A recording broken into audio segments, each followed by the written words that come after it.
maka kemudian kami mendorong nih pemerintah Provinsi Sumatera Utara untuk melakukan kajian ulang terkait daya tampung.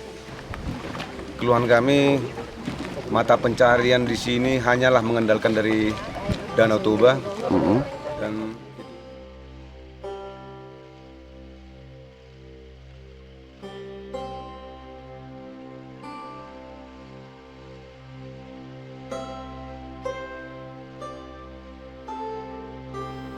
Penerapan dan penegakan peraturan Gubernur Sumatera Utara tentang daya tampung dan status perairan Danau Toba menjadi oligotropik menuai polemik bagi masyarakat di sekitar kawasan Danau Toba. Pasalnya, peraturan Gubernur Sumatera Utara tahun 2017 tentang daya tampung dan status perairan Danau Toba menjadi oligotropik dinilai akan semakin mempersulit perekonomian masyarakat yang tinggal di pesisir Danau Toba. Sejak 2 tahun terakhir, penegakan Pergubsu sudah dilakukan oleh pemerintah dengan secara bertahap. Telah mulai melakukan tindakan mengosongkan KJA milik masyarakat di sekitar kawasan Danau Toba. Hal ini tentu saja akan berdampak luas bagi perekonomian masyarakat, sebab banyak dari masyarakat yang tinggal di pinggiran Danau Toba masih menggantungkan hidupnya dengan usaha budidaya ikan. Menyikapi hal tersebut, Sekretaris Komisi B DPRD Provinsi Sumatera Utara dari fraksi Partai Gerakan Indonesia Raya atau Gerindra, Gus Miyadi langsung terjun melakukan peninjauan ke sejumlah desa di pesisir Danau Toba seperti di Dusun Panahatan, Kecamatan Pematang, Sidamani, dan Desa Ranggaul di wilayah Kabupaten Simalungun. Hal ini dilakukan guna melihat kondisi langsung sejumlah warga yang tinggal di pesisir Danau Toba, yang sebagian besar penduduknya bermata pencarian sebagai petani keramba jaring apung. Selain meninjau dan melihat kondisi di masyarakat, Gus Miyadi juga berinteraksi dan meminta sejumlah masukan dan keluhan dari warga dampak dari Pergubsu tersebut saat ini. Setelah sempat melakukan dialog dan masukan dari warga, Gus Miyadi dengan tegas meminta dan mendorong pemerintah Provinsi Sumatera Utara untuk mengkaji ulang penetapan status perairan Danau Toba oligotropik atau sanitasi airnya yang dapat dikonsumsi. Menurut Gus Miyadi, pemerintah selayaknya harus melihat dan mengkaji persoalan ini secara paripurna dan melihat dampak di masyarakat yang akan timbul akibat penerapan peraturan tersebut. Masih menurut Gus Miyadi, dari peninjauan yang dilakukan di lapangan, sebagian besar warga di sekitar Danau Toba banyak yang masih menggantungkan hidupnya dari potensi perairan Danau Toba dengan usaha budidaya ikan air tawar guna memenuhi kelangsungan hidup mereka. Selanjutnya, Gus Miyadi juga meminta Pemprov Sulsel, pemerintah daerah dan pemerintah pusat untuk mengkaji dan membuat formula yang memiliki konsep holistik sehingga ribuan masyarakat di pesisir Danau Toba tidak menjadi korban. Iya, sebagaimana yang kita tahu bahwa polemik tentang keramba jaring apung ini sedang sangat meninggi.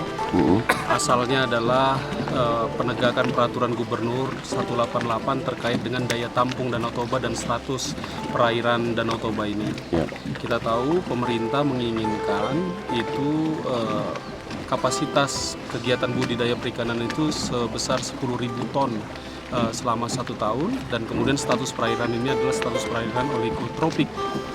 Nah, kita melihat bahwa di lapangan harapan-harapan seperti itu tampaknya memang harus diuji dengan kondisi atau realitas yang ada di masyarakat kita.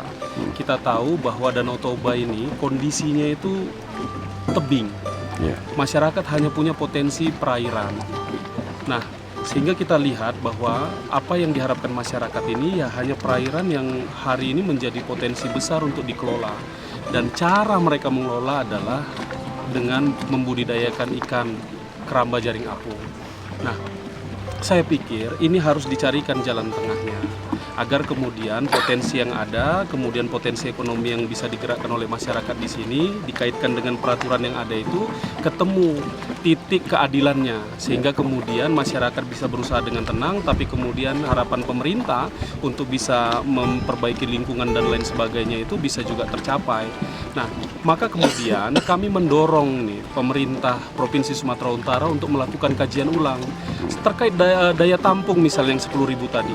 Kita mendapatkan hasil penelitian dari IPB, dari LIPI, dari Masyarakat Aquaculture Indonesia, dari Kementerian Perikanan. Ini gap daya tampungnya luar biasa tinggi. Provinsi menetapkan 10.000, sementara kemudian lembaga-lembaga tadi yang saya sebutkan itu sampai di atas angka 50.000. Kita harus melakukan kajian ulang, duduk bersama, libatkan seluruh stakeholder yang sudah melakukan penelitian untuk bisa menemukan data yang paling otentik terkait dengan hal-hal yang menyangkut soal Danau Toba dan turunannya dengan aktivitas. Terima kasih atas kunjungan Bapak Dewan Gus Mayadi dari Gerindra. Ya. Atas kunjungannya kepada kami ini. Inilah yang kami tunggu-tunggu dari seorang anggota Dewan, penyambung lidah masyarakat. Keluhan kami, mata pencarian di sini hanyalah mengandalkan dari Danau Toba, dan itu usaha KJA. Kalau lahan pertanian tidak ada yang bisa kami harapkan karena lahan-lahan perbukitan seperti Kawasan hutan ya. kawasan hutan. Nah, terus ya untuk harapan kedepannya ya kami tetap jangan digusur atau dibongkar KJA kami. Itulah harapan kami.